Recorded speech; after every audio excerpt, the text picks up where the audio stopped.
I wanted to put together this brief video to review the find that I made on Hitler's house and Walt Disney's house. Now, this video is not going to go into the depth of the fact that Walt Disney was actually Adolf Hitler and ultimately was Kermit Roosevelt. You can find those facts in my other video. This video will cover just the home and a few small points about the surrounding evidence that supports it. So again, if you are unfamiliar with what we're speaking about, please watch my other videos where I go into the depth about the ear, biometrics, facial landmarks, handwriting analysis, and of course all the other supporting roles that individuals in Hollywood at that time played.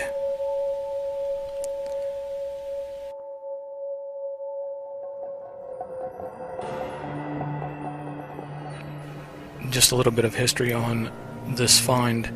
When I was working on this for my other documentary, the original images that you see from the archives that claim to be, of course, Hitler's home, Disney played a little bit of an optical trick on you, and they do this a lot where they put the evidence right in front of you, but they change it enough where they can sit back and laugh at you as you don't realize what it is, but it's right in your face.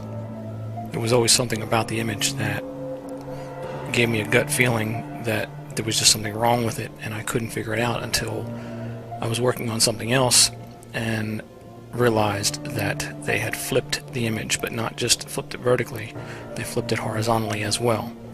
So once you correct the image, you can overlay the homes on top of each other and find that they are a match. This is Hitler's home. Underneath it we have Walt Disney's home. Change the opacity on the top layer, and you will see the house matches even the driveway. They just modified the driveway at the end when they built his brother's house at the bottom here so they could share the end of the driveway. The street wasn't here at the time when it was the Hitler house. There was no neighbors, of course, either. There was just a few back here. Those houses have been modified, they've been updated, and they're larger now. But we can see, as we scroll to Disney's home, same driveway, and we go back to Hitler's. We can see the slight changes to the house that they made. They've extended and made this larger here, and they shifted the pool as well as changed the shape of it from a rectangle to a nice curved edge. A little bit of a remodel. Give them some more room out here. Now right here is where the large stairs were that you see in the Hitler videos. They removed that and they changed the driveway so you could actually exit the house here, and this was the front of the house instead of over in here. This is the grand hall that you see, and these are some of the windows that are in it. As we see, the same windows are in Disney's home. This is a photograph from his recent sale of the home. It sold for $3.2 million. Same windows are still there.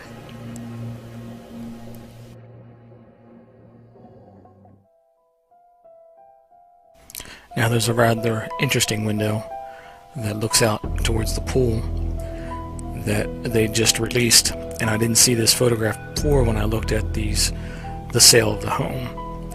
We can see that there is clearly a German crest on the window.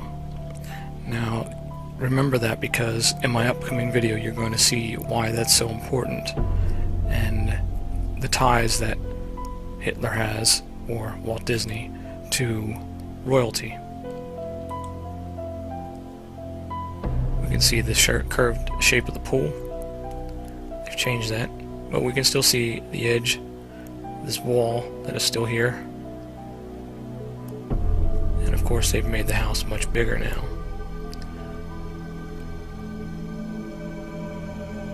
So you can see clearly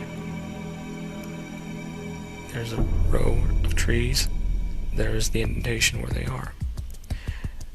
You can clearly see that the houses are the same. Now, that means that every official that you saw on those homemade videos by Hitler or Ava, whatever, every one of those officials that supposedly visited Hitler's home are fake.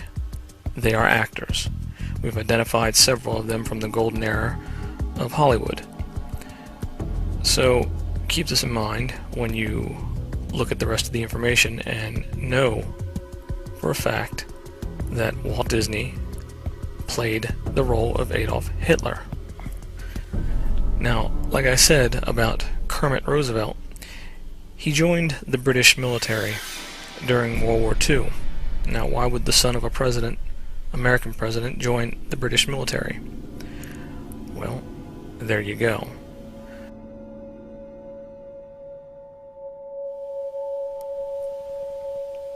The mountains that you see in the background, we're talking about Disney now, remember. It's not difficult for them to mask those in. That is a very simple procedure. Especially when you have a straight line edge like a wall, that makes it much easier to do. There is written in the Constitution of the United States that Congress has the right to coin, issue, and regulate the value of money. That's good Americanism, and it's good enough for me.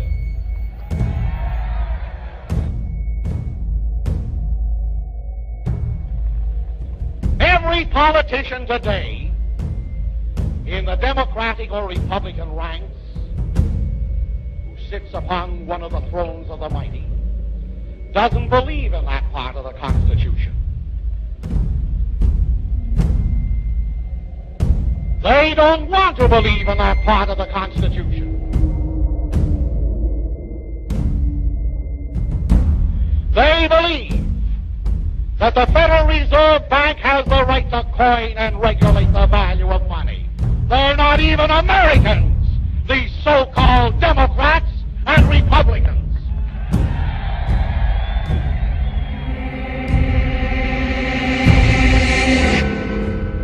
And so, Mr. Roosevelt, who was very loquacious in 1933 about driving the money changers out of the temple, is now bent upon another policy.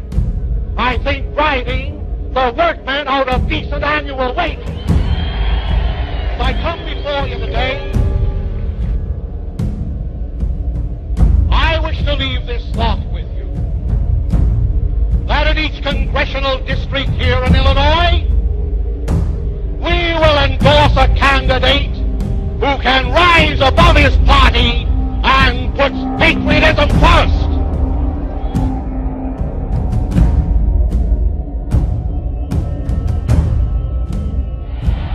My dear friends, that among other things in the National Union for Social Justice, we are Christian insofar as we believe in Christ's principle of love your neighbor as yourself, and with that principle, I challenge every Jew in this nation to tell me that he does not believe in it.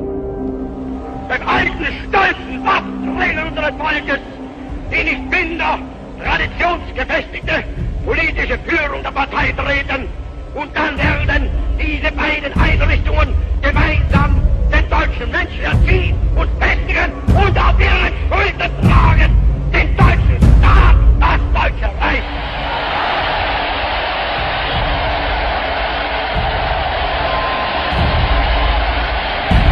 There is no need of communizing all the factories and the fields and the forests and the mines under a new kind of God made of flesh and blood and clay and hatred.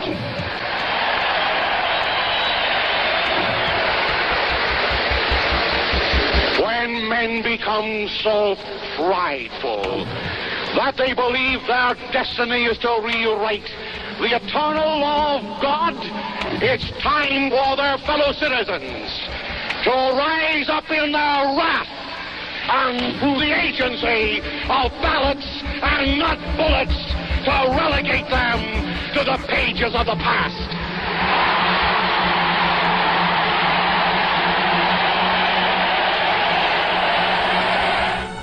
Therefore, under your congressional district presidents, form your battalions, take up the shield of your defense, unsheathe the sword of your truth, and carry on in Illinois so that the communists on the one hand cannot scourge us, and that the modern capitalists on the other cannot plague us.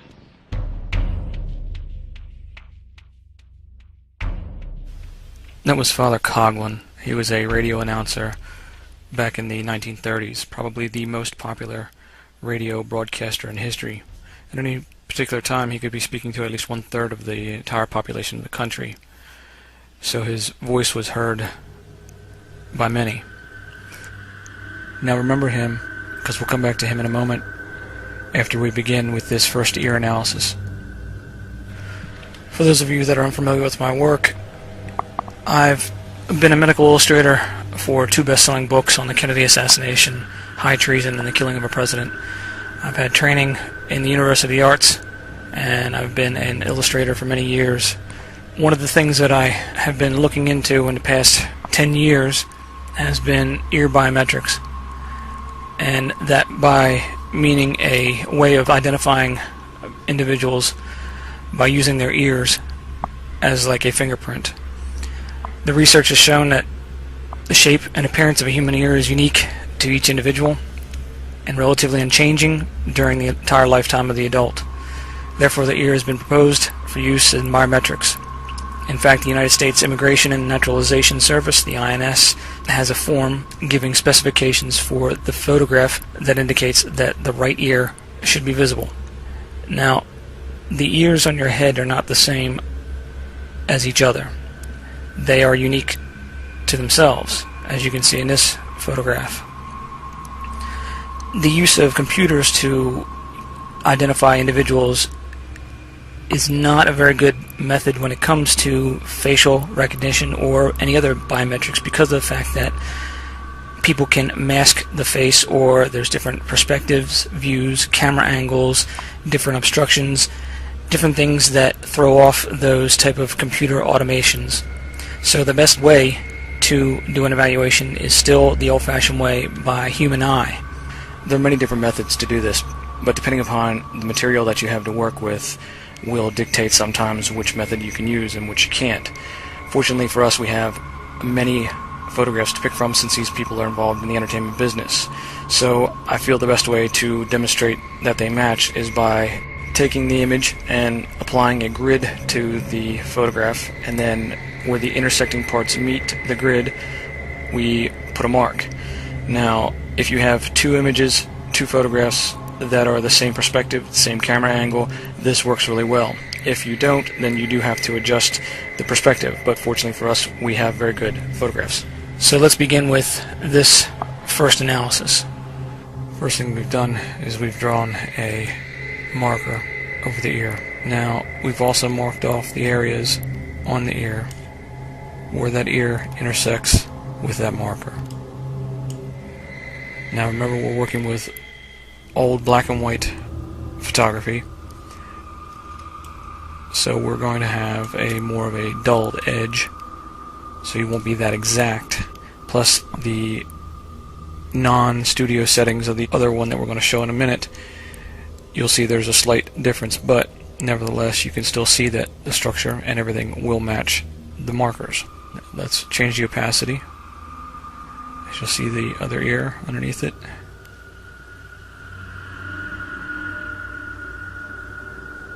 Become visible. You'll notice we're right on with the markings. This ear is a match. Now, it's fortunate that we have good samples like this where there in pretty much the same position, and the camera point of view is pretty much the same. So who did these ears belong to? Well, we've discussed this person before in another video of mine, and people are having a hard time understanding how this could be. But in this video we're going to take it a step further, and we're going to find exactly who this person really is. You're going to be shocked, I guarantee it. So as you can see, they match.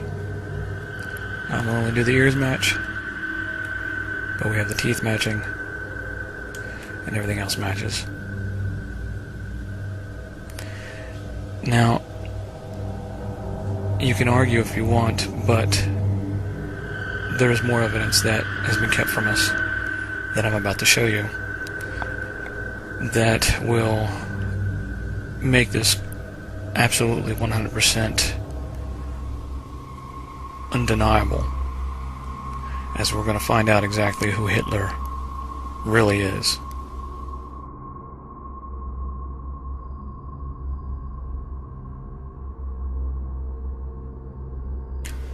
All the images that you see in this video I will make available for download on Walloware 1, and you'll be able to do your own ear evaluations to verify my findings. So as I began researching for this video project, looking specifically at Hitler and the people around that era, I came across Father Coughlin that you saw in the beginning.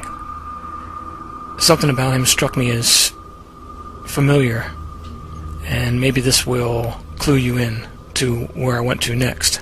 The presidential election approaches. A Roman Catholic priest, for the first time in American history, is seriously involved in national politics. That pose right there was the first one that caught my attention, with the wrist facing outward and the clenched fist. The next one that really caught my attention, you'll see in a moment. God hates the hypocrite!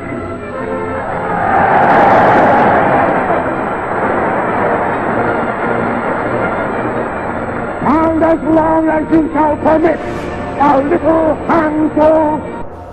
That one right there with the downward beating of the hands and the sharp motion, that caught my eye as well. Now, if you know anything about Hitler, you know the history about how he had his photographer, Hoffman, record him doing speeches beforehand so he could practice the hand moves and his gestures, so he had everything planned out when he did his speech. This hand gesture, both of those, reminded me completely of Hitler, and here's some comparisons to show you. Father Charles Edward Coughlin today is far more than just a voluble voice over the radio. Die Jugend ist uns verschrieben. Es lebe die nationalsozialistische Bewegung. Es lebe Deutschland zu tun. Die höchste Verkörperung. So when I saw those, I decided to compare Coughlin's ears and Hitler's ears together to do a comparison to see if what I suspected was true, and I'll let you decide. As you can see here, we have 3 ears to evaluate. First thing that we do when we do the evaluation is we draw a grid over the ear.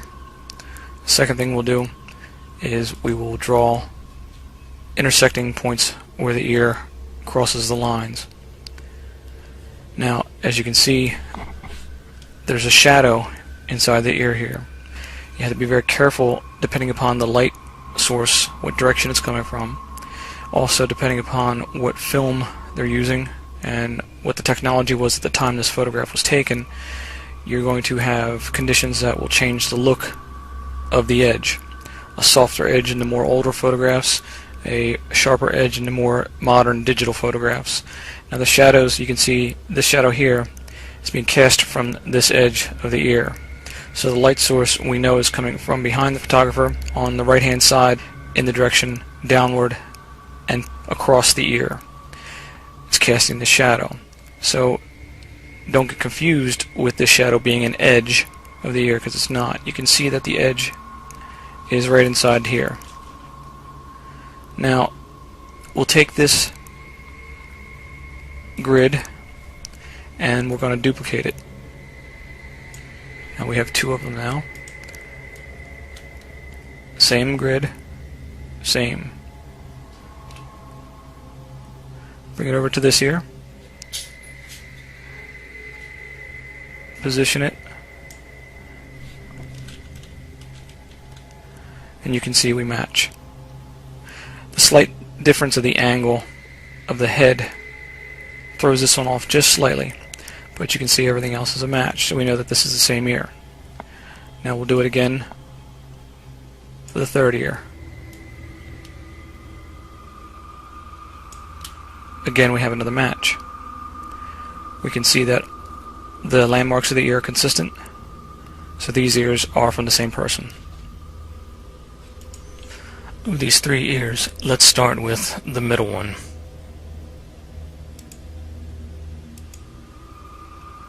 That ear belongs to Father Coughlin. Now, the second ear belongs to Hitler.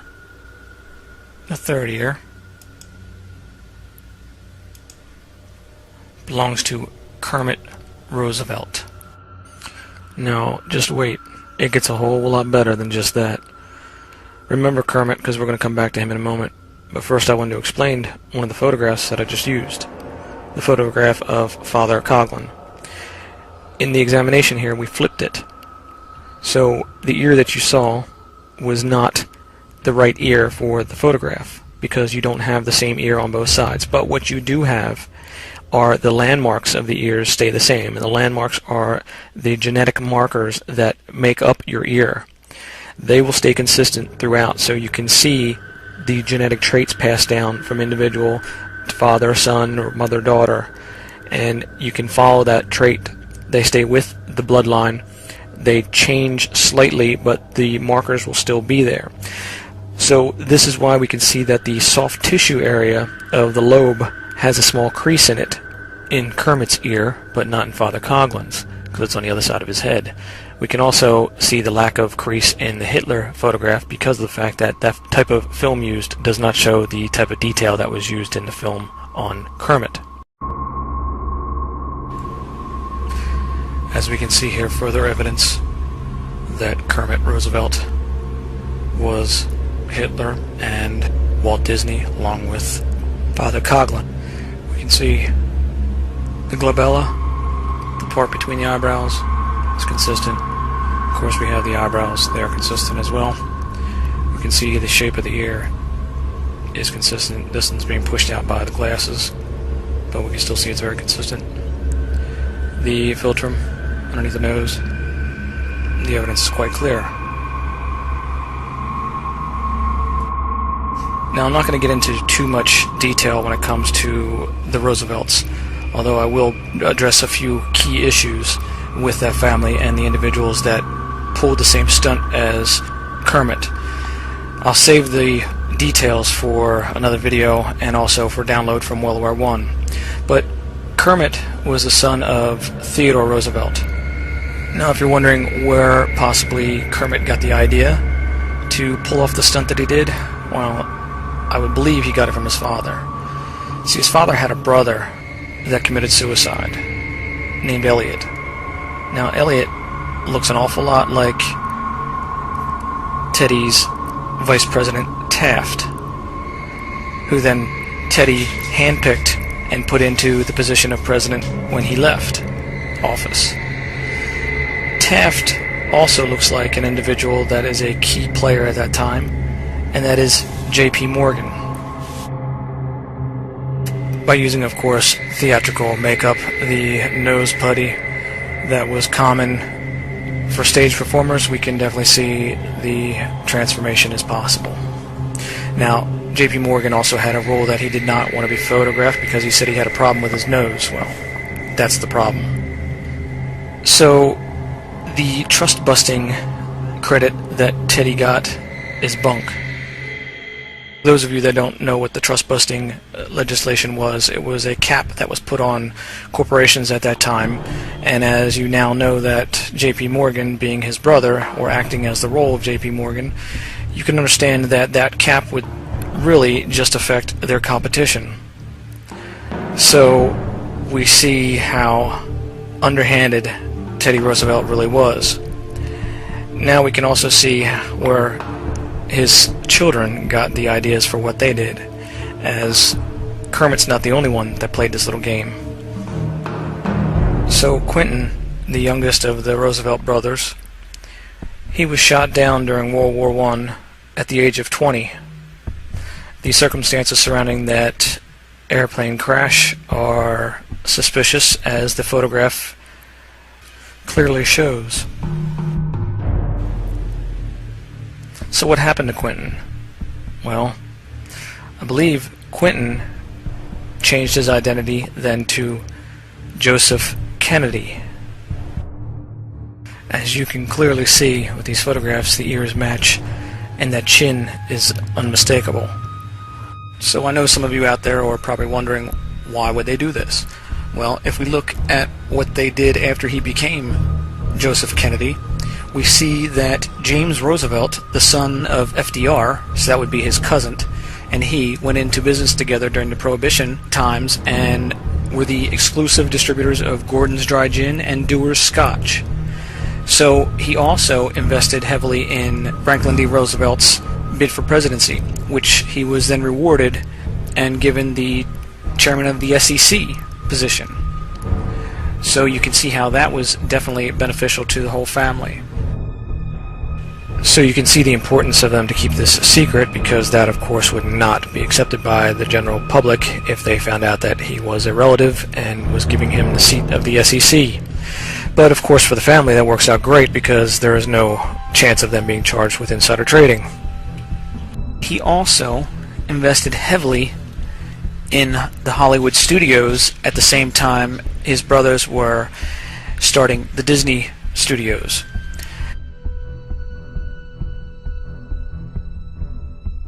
So we can see that there's a definite tie-in to the studios in Hollywood and that we see today. But here's another little interesting fact that I want you to take into consideration. Joseph Kennedy had a daughter named Rosemary. The story is that he allowed her to have a lobotomy that left her the capacity of a moron. Well, this isn't true, because we can see the photograph here was taken at Buckingham Palace where she was presented. Now, the comments that were made during her presentation were to the extent of, she's not mentally disabled at all. And we know this because we can see that face, and that face is one of Margaret Thatcher. Pay attention to her hairline and you'll see that it's very unique and it matches perfectly.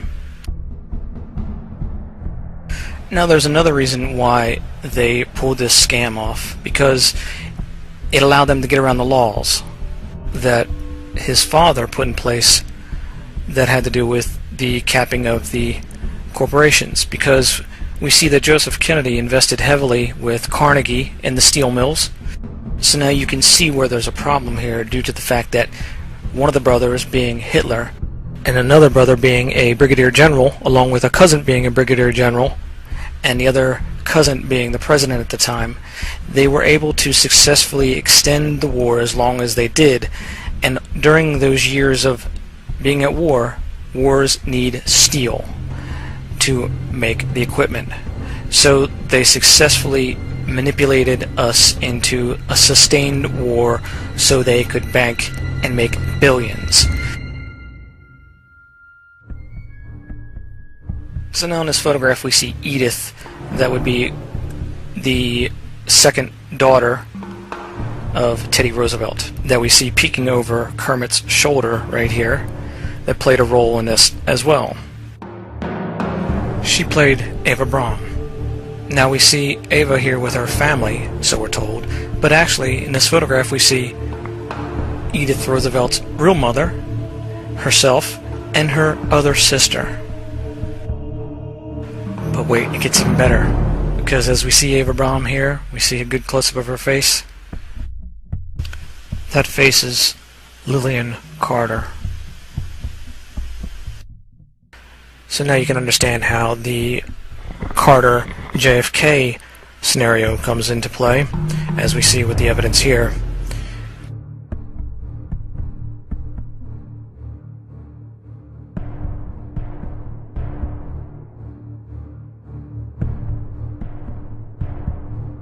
talks about who might be the real Rosalind Carter. They talk about the steel magnolia. And I've got to ask you this question. Where's the magnolia? Where's the steel? I think that started in the campaign. And once somebody writes that, it just keeps being picked up. Is it more steel than magnolia or the other way around? I don't know. I never have felt that I was steely. Deb, what do you think the public Queridos amigos, les habla la esposa del senador John F. Kennedy, candidato a la presidencia de los Estados Unidos. What about other members in the Kennedy clan? Take note of the ears.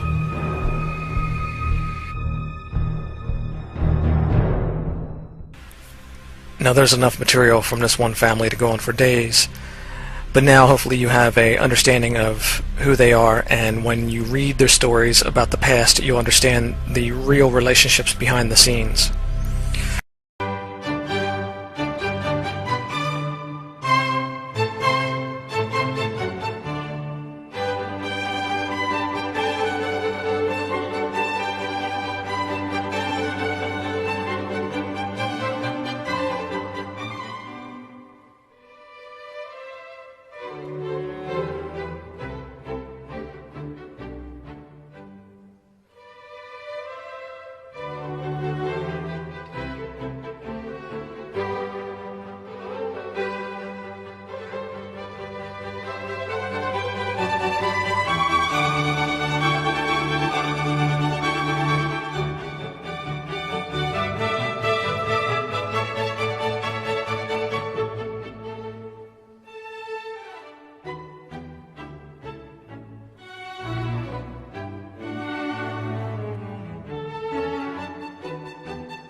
This is done 15 years more recent than the other one, so we had much better camera equipment, much better film, much better technology. So you can see that the edge of this is much sharper. Plus this is a studio shot of this person, and you have a controlled environment with lighting and whatnot. The other one is an outdoor shot. So, but as we go back and forth between the layers, we can clearly see that not only does the ear match, but of course the hair even matches, that this is the same individual. I want you to be very certain with this, because this is very important. This lays the foundation of a lot of things that we're talking about in all these videos, as you'll see the reason why they're doing this and how they were able to pull this off and continue to pull it off.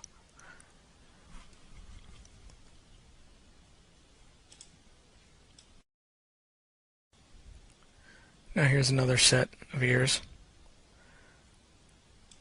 just so you're sure of who these people are.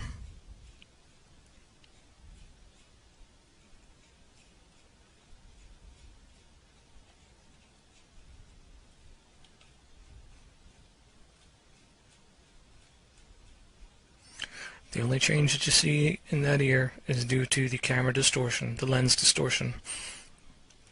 That is an identical ear.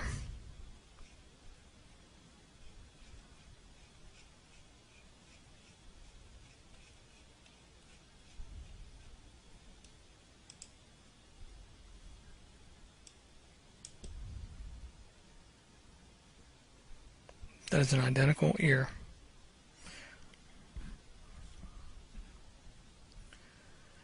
This is Walt Disney. Everyone knows who Walt Disney is. I don't have to go into any detail about that. Now, during World War II, Disney was the company that was producing the propaganda films for the United States. They produced several, and I spoke about those in the section 1 of this video series. The propaganda arm of our government, in order to spur the American population into fighting a war, showed videos that they produced about Nazi Germany and how evil Nazi Germany was. When you see Walt Disney, you usually don't think of that aspect of their business or their beginnings, but it was a very large part of what they are. Now, as a child, everyone grows up wanting to go to Disney World or Disneyland and see Mickey Mouse and ride the rides, whatnot. But for the rest of us, that's about as far as we think about Disney. Now, my grandfather fought in World War II. He stormed the beach of Normandy. He was 20 years in the Army and ended up a Chief Master Sergeant. He put his life on the line for the freedoms that we have today, and so did many other Americans and their family members. Many of them lost their lives. Many Germans lost their lives. Many people lost a lot, including their relatives, and their whole worlds were turned upside down, and still are to this day because of the events that happened from World War II. So when you see this person, Walt Disney, and you see the commercials for Disneyland and Disney World on TV, and you're thinking about going out and seeing the new Disney movie, keep this image in your mind. And remember what they are about. They are the ones that created the war in order for them to profit. Companies like IBM, Coca-Cola, all these companies profited immensely, including the Rockefellers. So think about that next time you're going to go spend your hard-earned dollar putting it into this Nazi propaganda machine that continues to this day to produce events that are fake, fictitious, and fill our minds with a bunch of nonsense. These people are still in control. These people are in our government, and these people are causing this world and this government to fall apart in order for them to get their one world government. Their new world order will not win as long as you don't let it win. Vote with your dollar. Do not put it in their pocket.